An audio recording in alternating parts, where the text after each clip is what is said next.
40+ ವರ್ಷ ಅವನು 40 ಹಾಗೆ ಕಾಣಿಸ್ತಾ ಇಲ್ಲ. ನಿಮ್ಮ ಹೋಟೆಲ್ನಲ್ಲಿ ಸಹ ಒಂದು ಫೋಟೋ ಇದೆ ಅವನು. ಅವನದು ಮನೆ ಇದು. ತುಂಬಾ ಸೆಕ್ಯೂರಿಟಿ ಅದೆಲ್ಲ ಇದೆ, ಆದ್ರೆ ಅಗತ್ಯ ಇರೋದಿಲ್ಲ. ಇಲ್ಲಿ ಪ್ರಧಾನಮಂತ್ರಿ 1 ನಂಬರ್ನದು ಗಾಡಿ ಹೀಗೇನೆ ಹೋಗ್ತಾ ಇರ್ತಾರೆ ನಮ್ಮ ಜೊತೆಗೇನೆ, ಯಾವಾಗಾದ್ರೂ ಚಾನ್ಸ್ ಸಿಗ್ತದೆ ನೋಡಿ. Security, road roko, signal roko ಅಂತದ್ದೆಲ್ಲ ಕೆಲಸ ಇಲ್ಲೆಲ್ಲ ನಡೆಯುವುದಿಲ್ಲ, ನಡೆಯೋ ಅಗತ್ಯ ಸಹ ಇಲ್ಲ. ಅಂತದ್ದೊಂದು ದೇಶ. ಪ್ರಧಾನಿಯದ್ದು ಮನೆ ನಿಮ್ಮ ಎದುರಿಗೆ. ನೀವೆಲ್ಲ ನಿನ್ನೆ ಬರ್ತೀರಂತ ನನಗೆ ಗೊತ್ತಾದ ತಕ್ಷಣ ನಿನ್ನೆ ನಾನು ಅದಕ್ಕೆ ಬರ್ಲಿಲ್ಲ ನಿಮ್ ಜೊತೆಗೆ. ಇದು ರೆಡ್ ಕಾರ್ಪೆಟ್ ಹಾಕಕ್ ಬಂದಿದ್ದೆ.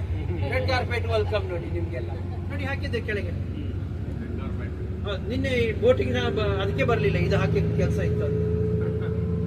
ಈಗ ರಾಜರ ಮನೆ, prime minister UAE, vice president UAE, Dubai king his highness Sheikh Mohammed bin Rashid Al Maktoum ಅವರ ಮನೆ. ನಾವು ಸಹ ಆ ಜನ ಅಲ್ಲಿ ಸೆಕೆಂಡ್ ಜೀಪ್ ಇದೆ ಪೊಲೀಸ್ನದು, ಫಸ್ಟ್ ಅಲ್ಲ ಸೆಕೆಂಡ್ ಜೀಪ್ ವರೆಗೆ ರೋಡ್ ಕಟ್ ಆಗಿದೆ. ಅಲ್ಲಿವರೆಗೆ ಮಾತ್ರ ನಾವು ಹೋಗ್ಬೋದು. ಅವರ ಮನೆ ಇದು. ಅವರು ಪಾಪ ಅವರ ಎರಡೇ 2 ಹೆಂಡತಿ ಜೊತೆಗೆ ಇಲ್ಲಿದ್ದಾರೆ ಪಾಪ.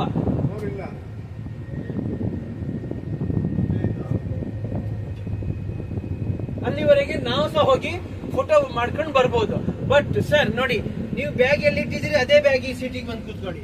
ನೀರು ತಗೊಂಡ್ರೆ ಹೊರಗೆ ಹೋಗಿ ಹೊರಗೆ ಹೋಗಿ ಒಂದೊಂದು ಬಾಟ್ಲು ತೆಗೆದು ವೇಸ್ಟ್ ಮಾಡಬೇಡಿ.